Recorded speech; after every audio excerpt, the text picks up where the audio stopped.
भूर्भुवः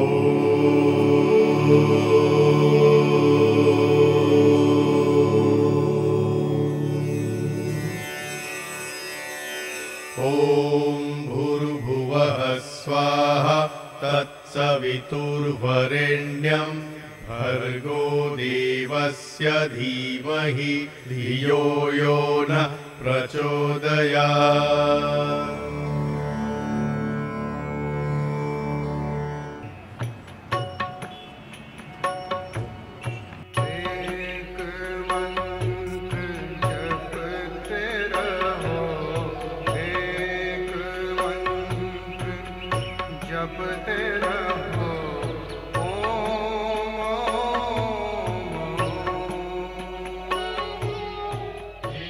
Is Manan up? Well, not seen him out yet. And Poonam? Good morning, Uncle. Namaste, my child. I'm ready, Uncle. Good, you are ready, but where's Manan? It's 8 already, my child. Go wake Manan. Yes, Uncle. Good morning, Uncle. Good morning, Auntie. Namaste, my child. Namaste, my child. You go and get ready fast. We have to reach Arya Samaj for the weekly congregation. Uncle, you all go ahead with this congregation. All this does not interest me at all. Not interested? Manan, one must take interest in one's own culture. Auntie, I find it irritating. There's so much of trash in every religion and much more so in our own. What are you saying, Manan? It's nice that you're going to the US, but it shouldn't mean giving up your faith and your culture forever.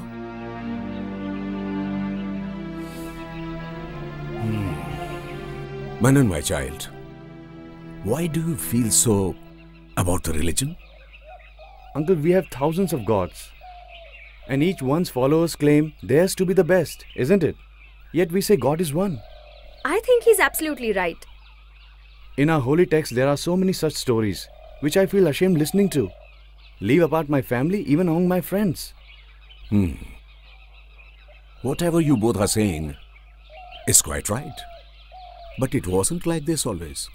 Come and sit. I'll tell you. Come. Come. Come and sit. Come.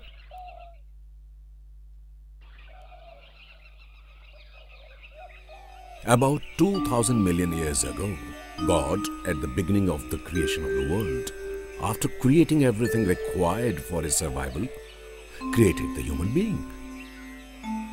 God enlightened the minds of 4 sages, namely Agni, Vayu, Aditya and Angira, with Rigved, Yajurved, Samved and the Atharved respectively.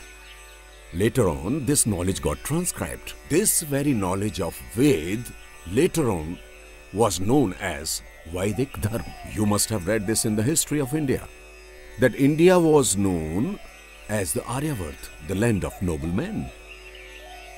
Until Mahabharata period, the Aryavart had no faith other than the Vedic one. The society was classified into 4 varnas based on one's abilities. The head of the Gurukul would allocate the varnas of wise, warrior, tradesmen or the workmen to the students according to their mental and physical capabilities. And then the 16 value imbibing rituals would polish the life of the students. There were 4 stages of life: the student life, householder, semi-renunciation and the renunciation stage. The nation had wealth, peace and prosperity. From a commoner to the king, everyone followed the way of Vedic life.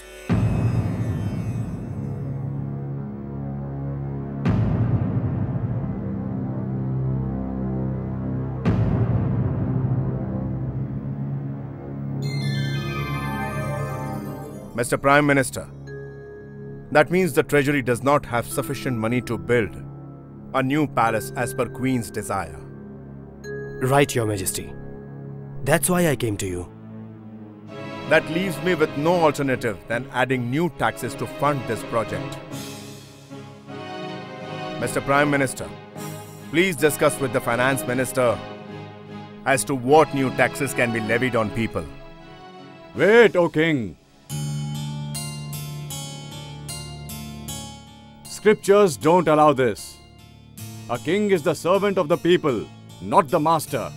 He has no right whatsoever to burden his people with taxes for his undue indulgences. Pardon me, O noble guide.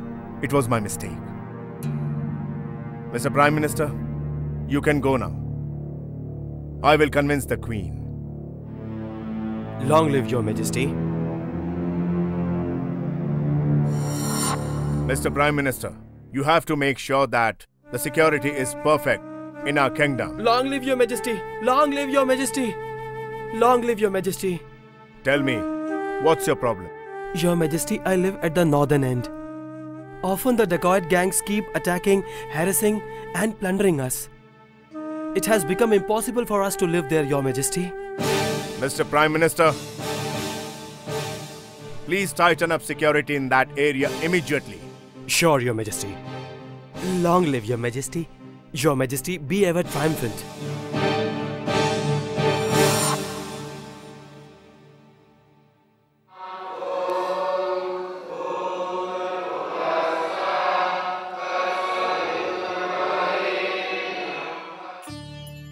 But as the time passed, the ashram and the Varna system went on distorting. Son of Brahmin remained Brahmin even without studying Ved, and a Shudra remained a Shudra even if he was educated. The Varna structure turned into ugly caste system. Priests would justify all the whims of king with Vedic references and in turn receive fat rewards. All the Varnas fell from the grace.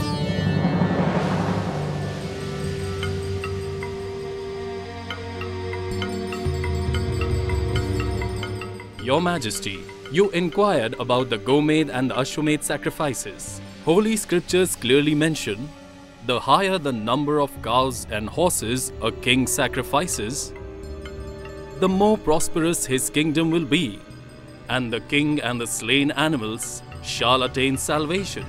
Okay. Your Grace, I have a curiosity. What do our scriptures say about drinking by a king?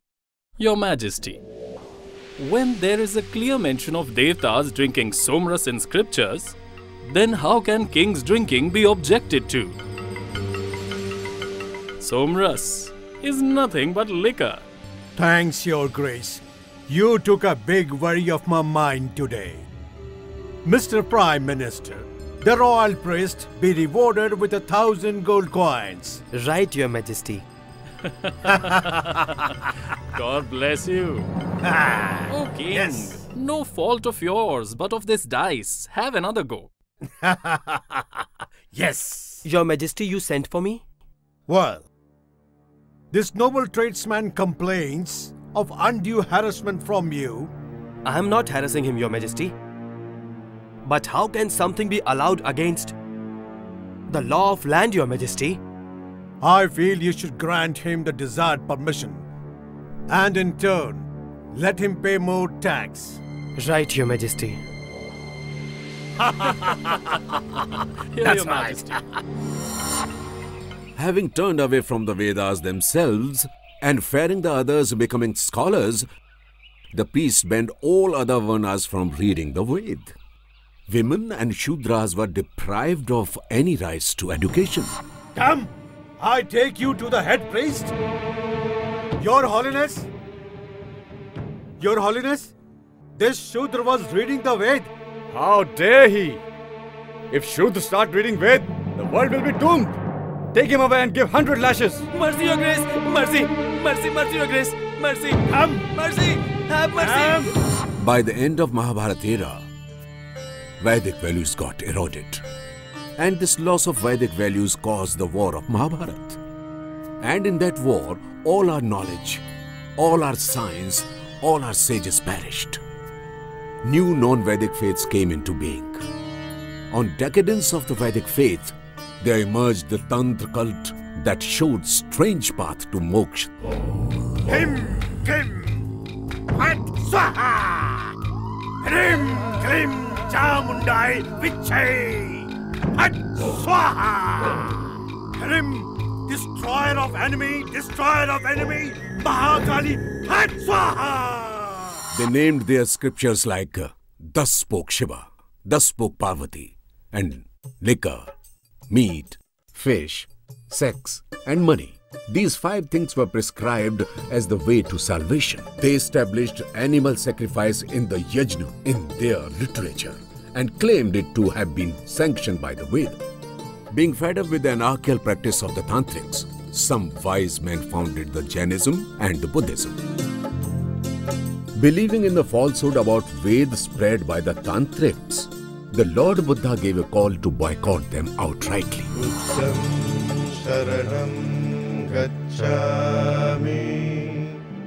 Anand, what is this noise? Sir, some people are taking a cow for the holy sacrifice. Sacrifice? What for? Sir, the cow, which is sacrificed in the Gomed Yagya, and its sponsor both attain salvation. Similarly, by sacrificing a horse in Ashwamedha Yaj, the king attains the moksha. Who says so? They say it's written in the Ved. If this is what's written in the Ved, then the Ved must be completely abandoned. The initiators of the Jainism too condemned the Ved, believing what the tantric text said about the Ved. They made larger-than-life-size statues of their Tirthankars and worshipped them.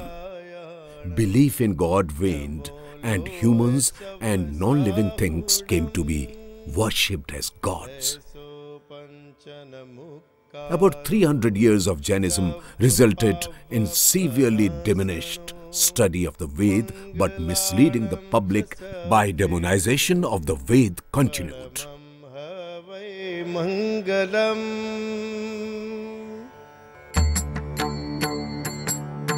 The first Shankaracharya descended on the scene and once again established the glory of Vedic faith. The Shankaracharya defeated the Jain scholars in open debates and turned them towards the Ved. The flickering flame of the Ved got rekindled. But alas, Shankaracharya became the victim of a conspiracy, and he was poisoned to death. Rising sun of the Ved got eclipsed once again. Shankaracharya himself was against idol worship, but his disciples got influenced by the Vamarg and started worshipping the idols of Shiva and Parvati. Followers of Shiva also visited Jain temples. To stop this, tantrics replicated 24 reincarnations of God, imitating 24 Tirthankars of the Jain, and wrote 18 Puran on lines of Puran of Jainism. Then temples were constructed and idols placed inside them, and thus started the idol worship in the Aryavart. Then came around other sects like worshippers of Shakti, Vishnu and so on. Each of them made their own Puran, wherein they established the supremacy of their god over others. These Purans were written by the followers of the respective sects, but they were claimed to have been written by the sage Vyas. Many Purans are full of stories defaming great men like Ram and Krishna. The biggest misfortune of the Aryavart was that each of these sects claimed to be consistent with the Ved. The followers of Vishnu branded their bodies with symbols related to Lord Vishnu like lotus, the chakra, etc. as their way to salvation. The Aryavart abandoned the concept of God as one and only source of true happiness and began to treat names defining his characteristics like Vishnu and Rudra as individual gods. While at one hand, the Vedic faith suffered from these distortions, on the other hand, the alien faiths strangled Indian cultural identity like the tentacles of poison ivy. Conversions were happening at the fast pace, but the heads of sects of Hindus looked the other way, preaching easy formula to salvation and trapping people into their holy net. More and more faith came into being, and the country went on getting divided into caste, regions and languages. First Islam, And then Christianity found a happy hunting ground here. Foreign invaders not only looted our priceless treasures, but also decimated our culture. India lost her identity as a nation, and the Arya became a slave. During this period, several social evils took root, and India was enslaved by the British. To put our fragmented identity back into the original frame, there was no leadership, no power, no ideal was left in front of us. Uncle, I've read that those days many organizations worked for social reforms. Yes, many noblemen like Raja Ram Mohan Roy worked for the social reforms. Right. In 19th century, many noblemen came forward to eradicate the social evils from Hindu society. And they established several organizations like Brahma Samaj, Prarthana Samaj and Dev Samaj. These organizations indeed succeeded in doing a bit of meaningful work in that direction too. And then on the social horizon of India descended Maharshi Dayanand Saraswati. His persona and the needle-sharp intelligence pumped a new hope into the psyche of the Indian people. Maharshi Dayanand Saraswati worked hard to bring all these organizations on one platform. But he realized soon that due to their pronounced leaning towards the English way of life, they cannot represent Indian aspirations adequately. Also, these organizations did not accept the Ved as original source of knowledge. So, Maharshi Dayanand Saraswati got disillusioned with them. It's strange. Swami Dayanand did so much for the nation and found hardly any mention in textbooks. Yes, I wonder too that there is so much written about the other great men of that era, but there is nothing much about him. Tell us something more about him. Sure. The great approach-making saint Swami Dayanand Saraswati was born in 1824 in Tankara village of Gujarat. He studied under great grammar scholar Swami Virjanand at Mathura. The fee paid to the Swami Virjanand was a promise to devote his entire life to spreading the light of the true Vedic knowledge and fight the darkness of ignorance in the Indian lives. He travelled through the country campaigning to establish the supremacy of the Ved and to abolish idol worship through debates. He challenged the self-styled scholars of Varanasi to prove idol worship in the Ved.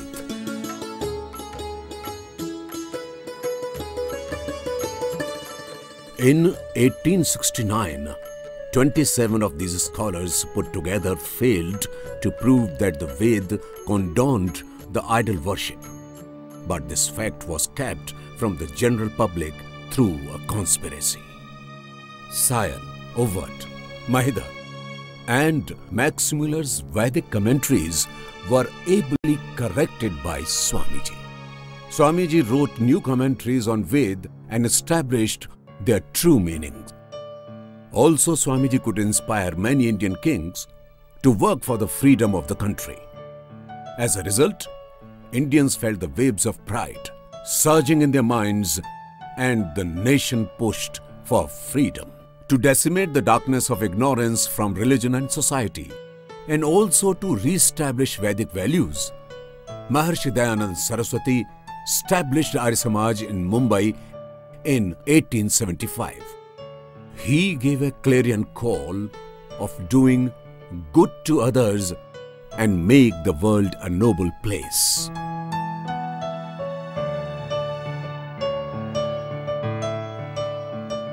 And ever since, Arya Samaj has been serving the society and the nation in a number of ways. What are the achievements of Arya Samaj? Please tell them. Arya Samaj has done a lot for us. Education is not for women and Shudras. The woman is the gateway to hell. The self-styled patrons of the religion deprived women and the Shudras of education. Arya Samaj gave them back the right to education. And despite the stiff social opposition, dedicated Arya Samajis started sending their daughters to school. Think again, Ramlal. Sending daughters to school is against our religion and our traditions. It is a sin. We just can't tolerate this. If you send your daughters to school, you will be excommunicated. Sir, pardon my obstinacy. If daughters are not entitled to education, then why have you named your own daughter Vidya? Tell me. What do you mean? An educated girl is the basis of a happy family and a healthy society. A literate mother educates her entire family. I have taken the vow to follow the path shown by Swami Dayanand Saraswati. I will definitely send my daughters to school, whatever be the outcome.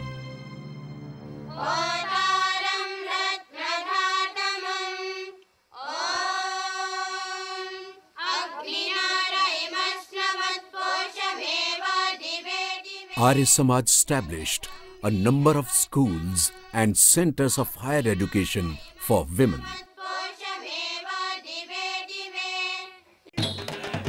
Come on! You have to perform the rites. Come! Come on! Hail Goddess Sati! Hail Goddess Sati! Hail Goddess Sati! Hail Goddess Sati! Hail Goddess Sati! Hail Goddess Sati! Hail Goddess Sati! Hail Goddess Sati! Hail Goddess Sati! Hail Goddess Sati!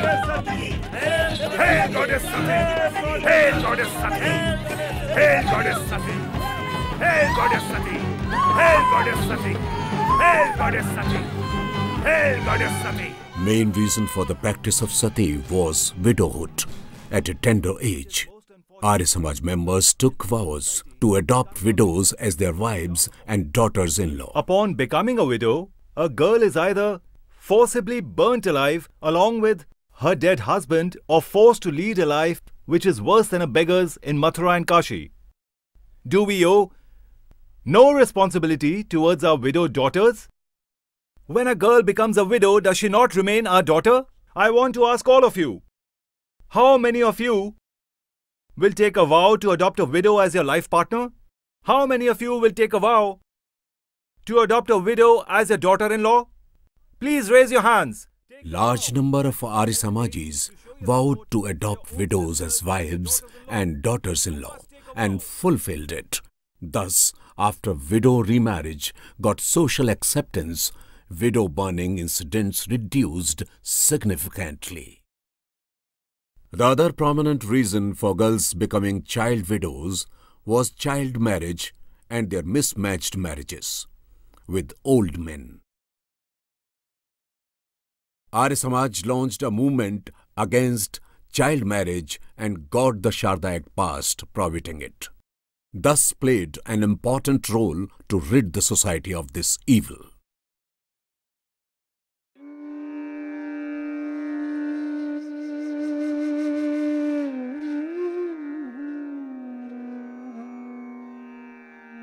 Hindus too had adopted a non-Vedic tradition of burying their dead infants. Arya Samaj re-established the Vedic and most scientific method of disposing the dead infants by burning the dead. They initially faced stiff resistance, but Arya Samajis did not give up.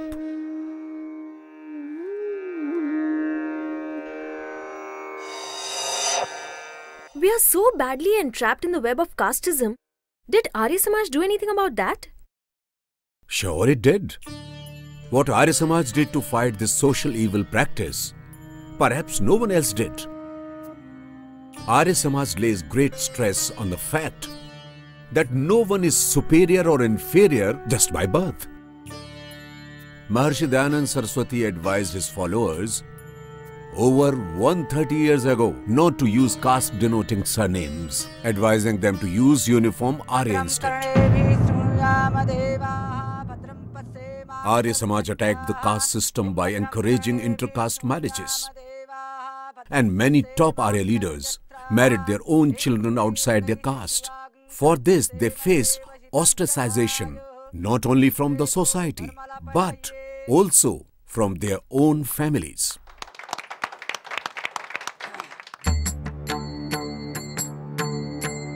Even the word Dalit for the downtrodden was first coined by Arya Samaj. It denoted their economic backwardness rather than their inferiority because of birth. In Kerala, here at Vaikom, on the roads around this famous temple, Dalits were not allowed even to walk. To restore Dalits' social right to equality, Arya Samaj, under the leadership of Swami Shraddhanand, successfully led the first ever movement. There is a big problem here. Out of 36, only 3 points match. What do I do now? The boy is very suitable. I don't want to let go of him. I can't help. Your daughter's horoscope has the strong time snake fault. She is bound to suffer. But there must be some way out. Look, gentlemen, I can try to find some way out, but I need to perform some special rituals for this. Then do it, please. Keep this as your fee. When do I come, sir? I'll keep the horoscope corrected. Come and take it tomorrow, all right? Your Holiness be pleased. That's 13th day is day after. Yes, sir. That's why I have come to talk to you. They say that I have to host a feast for the entire village. But I don't have that much money. Well, if you don't have money, then don't invite entire village. You can do one thing. Just invite 13 Brahmins and just feed them for the feast. Will that much do, sir? Oh yes, definitely it will be done.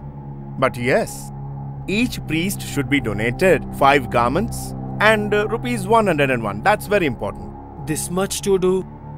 Where do I get the money from? Can't you do even this little for the peace of the soul of your father who did so much for you? Oh no. What bad times have arrived.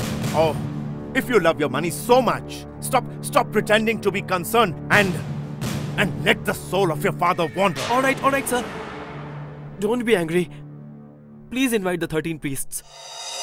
Doesn't Arya Samaj even believe in horoscope and posthumous rituals? Arya Samaj does not believe in fortune telling and horoscopes and considers all directions and all days to be auspicious. But this is not done. Social reform should not stop one from performing rituals for the peace to the soul of deceased. The Vedic belief is that instead of wasting money in the name of rituals for the dead, we better treat our living elders with affection, dignity, and lot of love. Wow, this is terrific. I never knew this. I totally agree with this.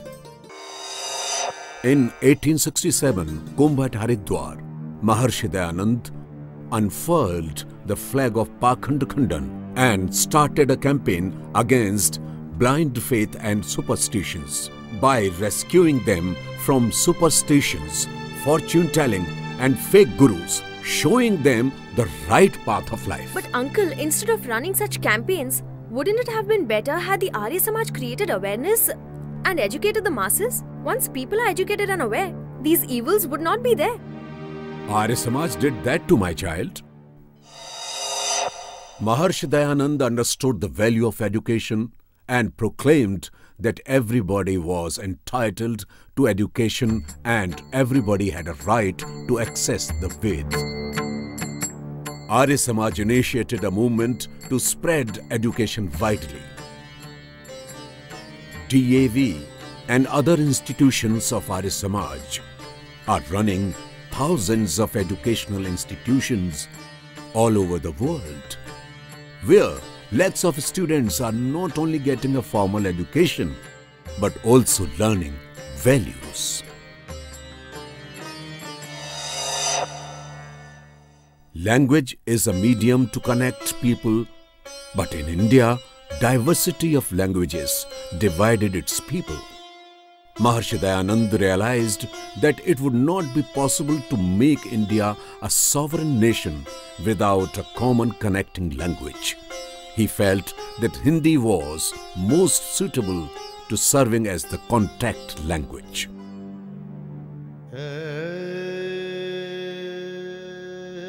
That's why he wrote and discoursed in Hindi besides Sanskrit. Many publishers were inspired by him to change the language of their Urdu magazines to Hindi.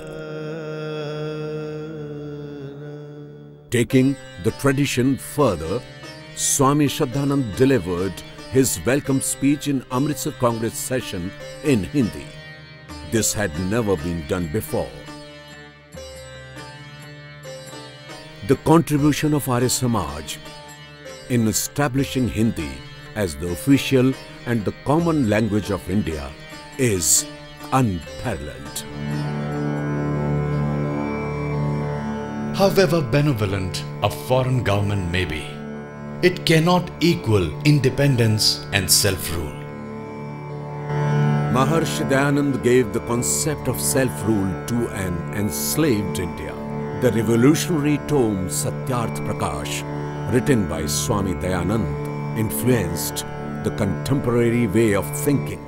This grand statue of Swami Shraddhanand at Delhi's Chandni Chowk is evident of Arya Samaj's contribution in India's freedom struggle, where Swami Shraddhanand bared his chest to British bayonets while protesting the Rowlatt Act and dared them to shoot. Arya Samaj has got a long list of freedom fighters like Swami Shraddhanand, Lala Lajpat Rai, Ram Prasad Bismil, Chandrasekhar Azad, and Shyamji Krishna Verma, and so many more.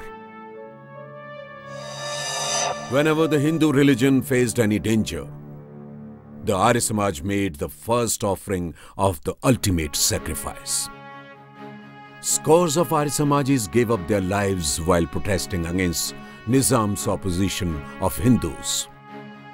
Arya Samajis also risked their lives while helping the Hindu victims of Mopla riots. In spite of having radical differences with the Puranic Hindu beliefs, whenever an alien power threatened, Arya Samajis sacrificed their lives in defense of Hinduism.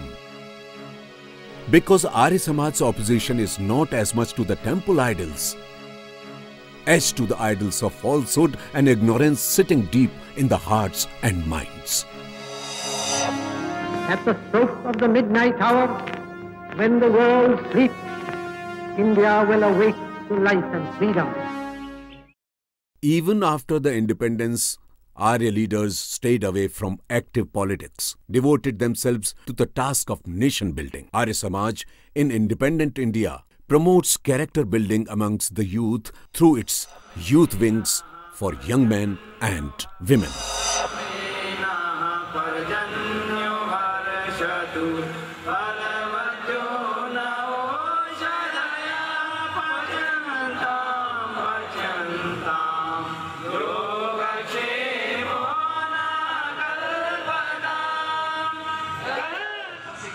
These youth wings are always on the forefront in the times of national disasters. Patriotism, celibacy, high social and moral values are imbibed deep in these young men and women.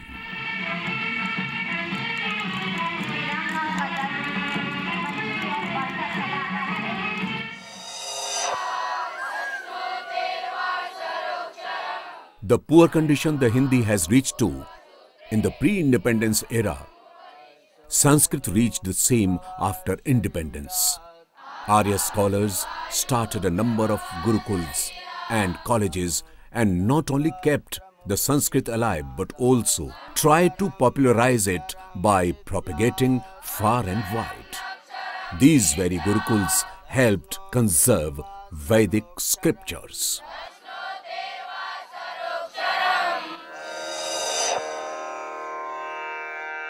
Yoga has been a special heritage of India since thousands of years, but modern lifestyle and education system had no place for it. Far-sighted Maharshi had made it compulsory to have a gymnasium alongside every gurukul that would teach students how to stay celibate and mentally and physically fit through yoga postures and processes. These gurukuls have produced yogis and scholars of great ability who have taught the world the real meaning of yoga and how to lead a truly healthy and happy life. Whenever the nation faced a natural calamity, the Arya Samaj has been the first agency to offer help. They work for the mankind, rising above any discrimination of any kind.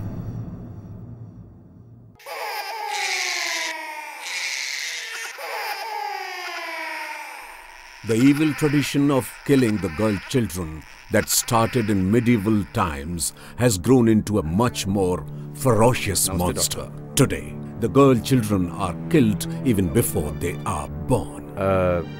Doctor, she's carrying a girl child. Yes, so? Actually, we wanted a boy as our first child. Doctor, what she meant, if we could terminate this pregnancy? Each Arya Samaji is committed against this heinous crime of fetus killing and never to discriminate between a male and a female child. A blind race to modernity, indiscriminate imitation of the West, indifference of the intelligentsia, and hunger for money of the media owners have pushed India into the cesspool of obscenity. In the name of modernity and freedom of speech, the media constantly assault our moral and family values, day in and day out. The media has turned cheap dancers and performers into ideals of the youth instead of our great leaders and saints. India is an agricultural economy, and Rishi Dayanand realized the contribution of the cow in the development of India. By writing a book called Go Karuna Nidhi, he demonstrated how a living cow is better than a dead one. Arya Samaj established a large number of cow shelters and initiated many cow protection movements. Arya Samaj runs a number of large cow shelters in different states of the country.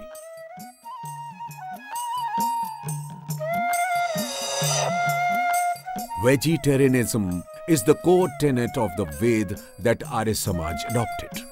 The Ayurveda has been proclaiming for thousands of years that vegetarian food is fully capable of nourishing the body. The world is discovering this fact only today and moving towards vegetarianism. The Ved have put great stress on preserving our environment by conserving biodiversity and water resources. Arya Samaj, sticking to the tenets of the Ved, takes great care to ensure that no solid waste produced in any religious ritual is thrown into a water body.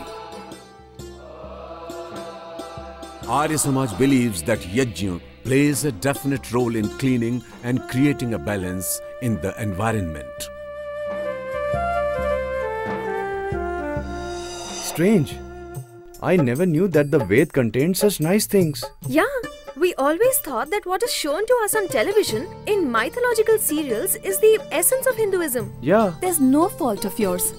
Entire Hindu society has been misled to believe that superstitions are part of Hindu Dharma, forgetting the real principle of Hinduism. And Arya Samaj is determined to remove the darkness of ignorance by spreading the light of Vedic knowledge in the whole country.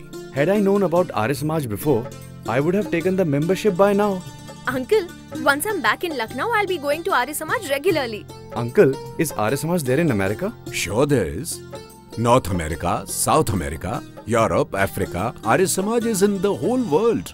This great movement of spiritual and social development welcomes you all. Arya Samaj is that institution where neither the caste and creed nor superiority or inferiority is an issue. Following the ideals of Maharshi Dayanand, under the umbrella of Vedic knowledge, Arya Samaj is committed to the welfare of all living beings as well as to the nation building. With the prayers of peace for the whole world, Arya Samaj is and shall remain, determined to make the world a noble place. Let's all take the correct path to knowledge. Greetings to you. Welcome to the path of truth. Namaste.